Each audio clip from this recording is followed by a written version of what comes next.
estado de presença. Você tem estado presente nas suas atividades do seu dia a dia, enquanto você come, antes de dormir, ao acordar, ou você já está acordando, indo dormir, ou fazendo suas atividades nesse modo automático e principalmente com o celular em mãos. Tentei gravar esse vídeo ontem 2 vezes e não consegui. Cada hora era uma coisa que me atrapalhava. E aí aqui agora, fazendo almoço, eu tava com a atenção totalmente focada nos alimentos e nas combinações, porque quando você não come carne, a sua criatividade para fazer os alimentos, construir um prato nutritivo é muito maior. Porque quando você come carne, você pensa na proteína, que é o prato, que é o elemento principal do seu prato, e desconstruir isso até fez com que a gente conseguisse diminuir esse apego com consumir carne.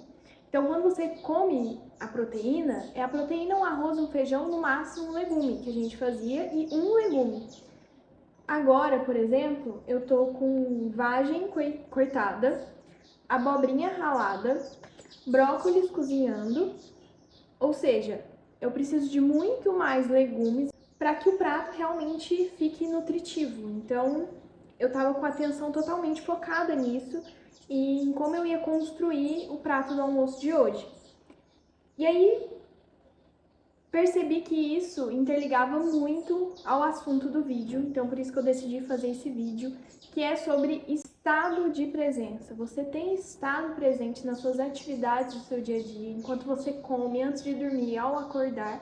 Então, bora que a gente vai falar um pouco mais sobre esse assunto. O que vem acontecendo um pouco e o que fez eu perceber o quanto o uso do celular estava sendo muito maléfico na minha saúde e na minha rotina também. A gente trabalha com internet, então é muito mais difícil aplicar isso na rotina, porque até para eu conseguir colocar um timer no meu celular é um pouco mais difícil, porque às vezes eu preciso entrar no Instagram para resolver burocracias de trabalho. Então eu não consigo fazer isso, eu não consigo deixar o meu celular, o meu computador em um modo de não mexer quando passa daquele tempo estipulado. E aí, o que faz com que a gente tenha muito mais controle mental de como a gente está usando aquelas redes sociais. E eu tô lendo um livro muito interessante, que é o livro tibetano do Viver e do Morrer, onde ele fala, né, uma conversa ali com o mestre. Ele pergunta como manter os estados meditativos para além da meditação, do momento de meditação. E lá ele responde com uma simples frase: quando eu como, eu como. E quando eu durmo, eu durmo. E depois ele entra muito mais profundamente nessa parte de sono, né, e tudo mais. Mas falando especificamente do estado de presença. De quando você senta para comer, hoje em dia, a gente se pega levando o celular para a mesa, né? Levando a tecnologia, o Instagram ali, os reels, o story das pessoas para dentro da nossa mesa. E a gente perde essa conexão de ritualizar muitas vezes esse momento da alimentação, da comida, que é muito importante. E não só importante para aquele momento, mas importante para o nosso cérebro, para a nossa saúde física, mental, emocional. E o quanto esse uso excessivo do celular tem afastado muita gente do espiritual, que é tão importante. A procrastinação das redes sociais, a forma como a gente utiliza as redes sociais, tem falado muito sobre tudo que vem acontecendo, né, no mundo. E eu acho que o primeiro passo para a gente conseguir identificar e tirar esse uso excessivo das redes sociais, a gente conseguir estar mais presente naquele momento, é de fato a gente se auto-observar no nosso dia, na nossa rotina, nos nossos afazeres. Como você vem fazendo as suas coisas, a sua rotina, como você vem fazendo um almoço, se esse almoço está sendo feito de uma forma automática ou se você está parando para lidar com os alimentos, se você está parando para apreciar aquela comida, se você está parando para refletir sobre o seu dia antes de dormir, tudo isso vai impactar na forma com que a gente executa todas as outras tarefas e como a gente lida com nós mesmos e com os desafios que aparecem na nossa frente. E o que me despertou para isso, para observar mais a forma como eu lidava com as redes sociais e com o uso de celular, foi que eu entrei em um estado muito profundo de ansiedade, de não conseguir controlar os meus pensamentos que vinham muito acelerados. E pensamentos que não tinham nem pé nem cabeça, eles só surgiam na minha mente. E eu comecei a perceber isso, e percebendo, eu não consegui imediatamente fazer com que eles parassem. E aí eu fui tentando entender da onde vinha esses pensamentos tão acelerados e esse sentimento de ansiedade que estava me acontecendo. E aí, em momentos de retiros, meditação, eu não conseguia entrar profundamente nesse estado de meditação, nesse estado de elevação mental, nesse estado de cessar realmente a mente ordinária e buscar a natureza da minha mente. E aí foi me mostrado intuitivamente o quanto o celular atrapalha a gente chegar a esses lugares. O quanto o celular faz com que a gente crie pensamentos muito rápidos, porque a todo momento, quando você abre o seu Instagram, você abre a sua aba de Reels, existem 1 milhão de possibilidades de vida, de rotinas, de trabalho, de tudo acontecendo em um curto período de tempo. E você é levado nessas informações e a sua mente, ela não consegue associar e não pensar sobre tudo aquilo que está acontecendo, que você está vendo através dos seus olhos. Ela vai captar aquilo que você está vendo e vai começar a formular pensamentos, ideias. Então, o primeiro ponto chave para mim foi de fato essa questão de perceber o tempo que eu estava no celular e como isso estava afetando o meu desenvolvimento espiritual, que é algo muito importante para mim. Para você, vai pegar em outras áreas da sua vida, por exemplo, áreas que são importantes, e você vai perceber que o seu desempenho naquela área está diminuindo.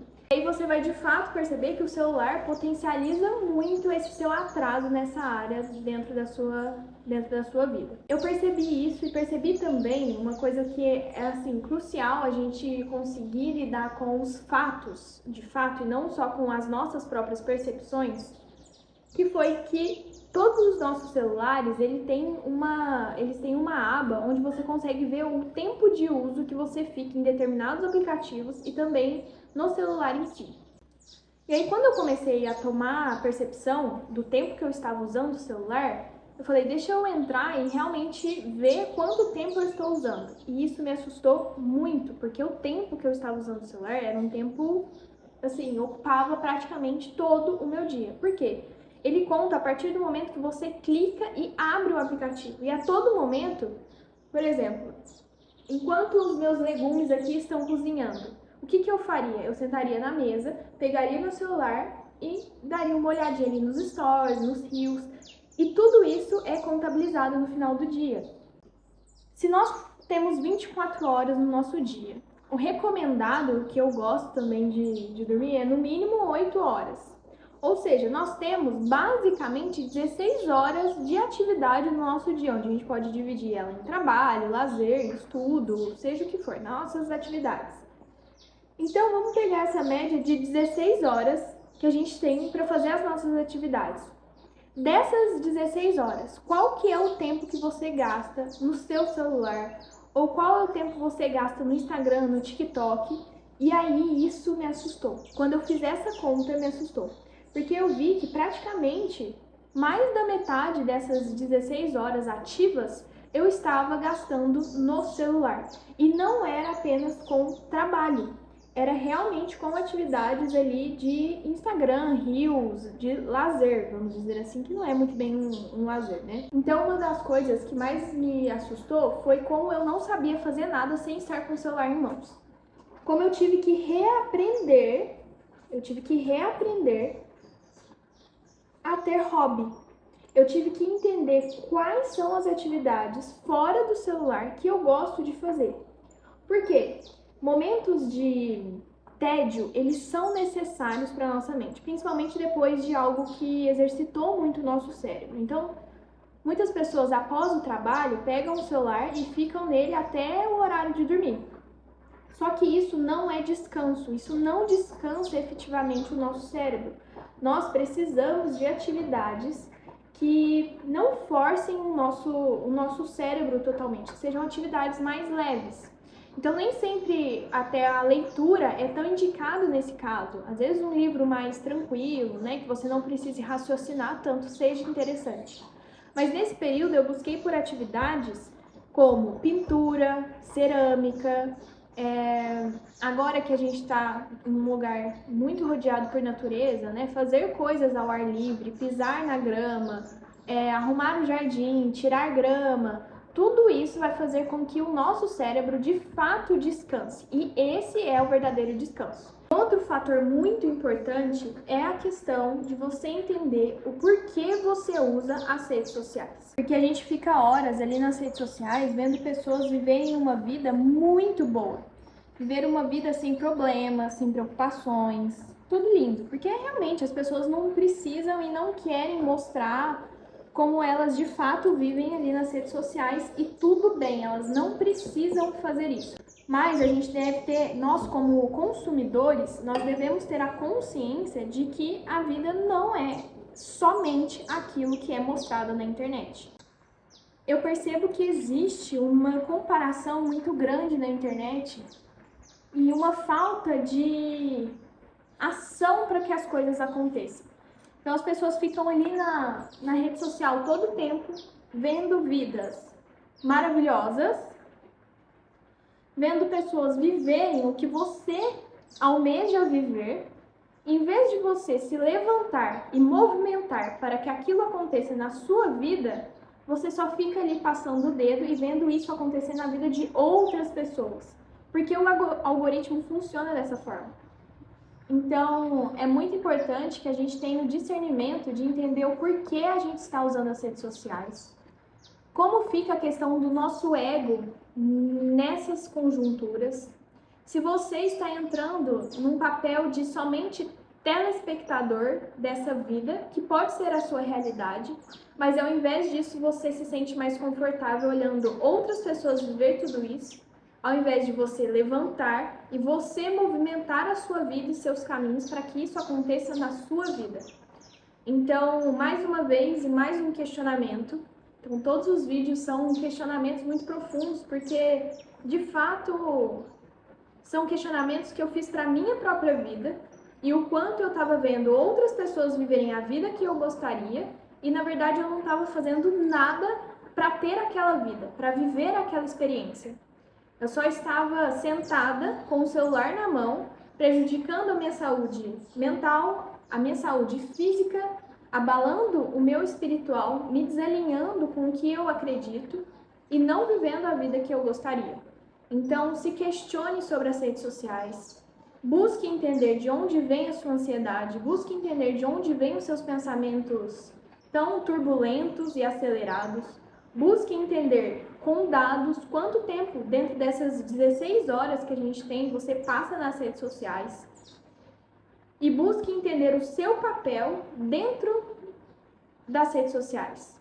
Como que você está lidando com elas e aonde o seu ego e a sua procrastinação existem nesse universo. É isso, agora eu vou cortar minha moranga e até o próximo vídeo.